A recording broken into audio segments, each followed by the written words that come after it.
Hi guys, this is Scribbly again with another pen review, and today we are going to have a look at a pen that I have reviewed before, just not in that finish. And the pen in question is the TWSBI Diamond 580 AL for aluminium in the rose gold finish.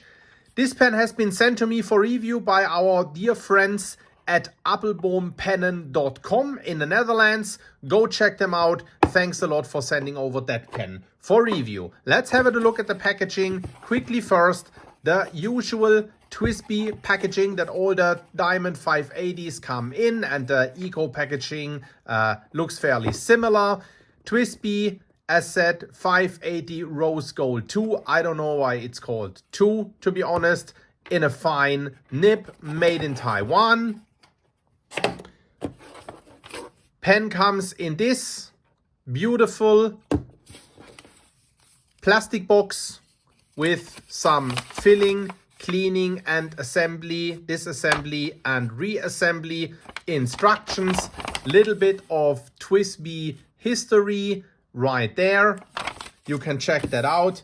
And then, of course, because you can dis and reassemble the pen, as always, don't throw the packaging away without taking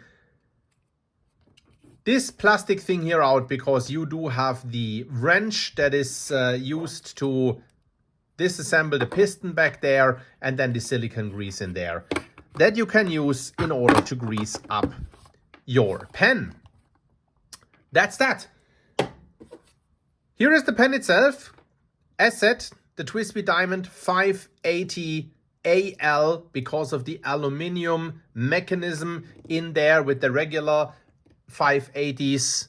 This mechanism in there is plastic with the rose gold finish. And the white cap and piston turning knob and a white grip section. The pen is also available in a rose gold finish and black. So everything that then is white on this pen right there on the black one would be black.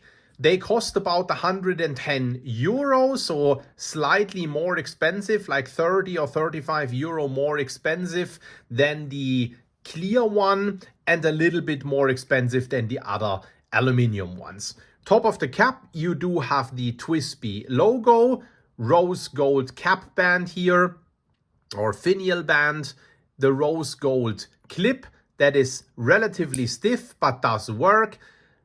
Rose gold cap band here saying Diamond 580 RG for Rose Gold 2, Taiwan for the manufacturing country, and then TWSBI. The cap is white, as said, a glossy white, a little bit, you know, looks like the piano white that Lamy uses on some of their pens. So it is relatively reflective, shiny white, not a matte white. And then it's cylindrical and sleek, so there is no structure to it. And then you have, of course, the faceted diamond-ish barrel right there, which I find pretty cool and very beautiful. You have the aluminium mechanism in there, and then you have like the shiny white piston turning knob. Cap comes off in 1 and about a quarter turns, which is super cool because that makes that pen for a very quick note taker. I really like the feeling of capping and uncapping the pen. I don't know why. There is something that TWSBI really does right with their threading there. It's just a very satisfying feeling. Cap has like a inner cap to prevent the nib from drying out. Never had any issues with this nib drying out. You then have a tapered grip section, the same white,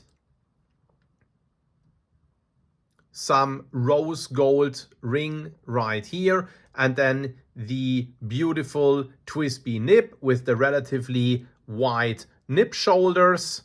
It has the TWSBI logo on there, says TWSBI, and then it has like a little bit of scroll work on there, and then it says F for fine. Let's see if I can get this camera to focus right here, so that I can show you the nib a little bit better.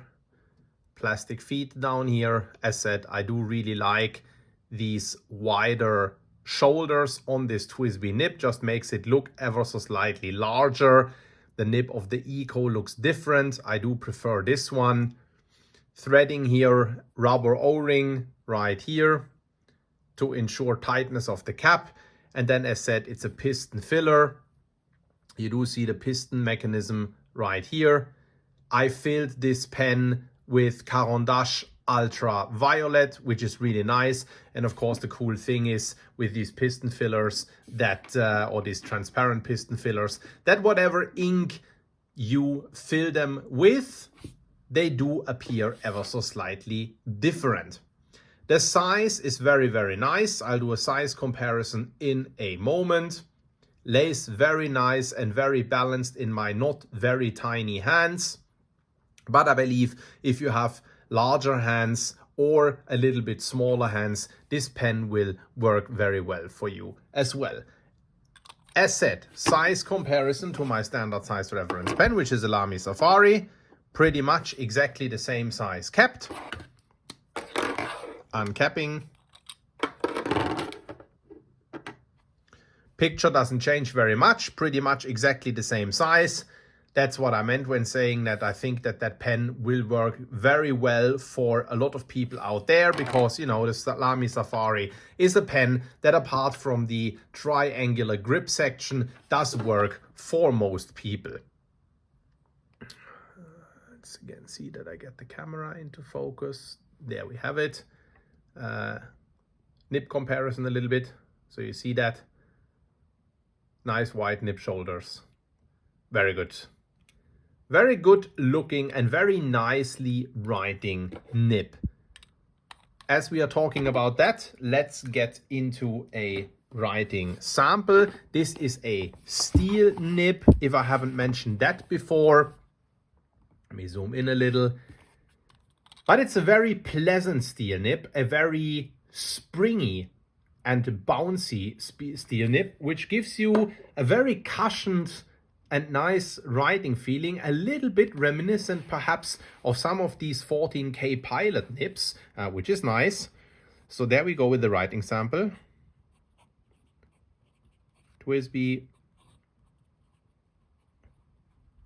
Diamond 580 AL in rose gold. As said, it's a fine nib. Writes really, really nicely. And it's quite springy. As said, if I don't apply any pressure, I get like a nice consistent line. If I'll apply a little bit more pressure, I can definitely stretch that a little bit and get some line variation out of this one. I wouldn't constantly write like that, because I don't think that this nib is made to be written like that. But as said, it's even if you write without a lot of pressure,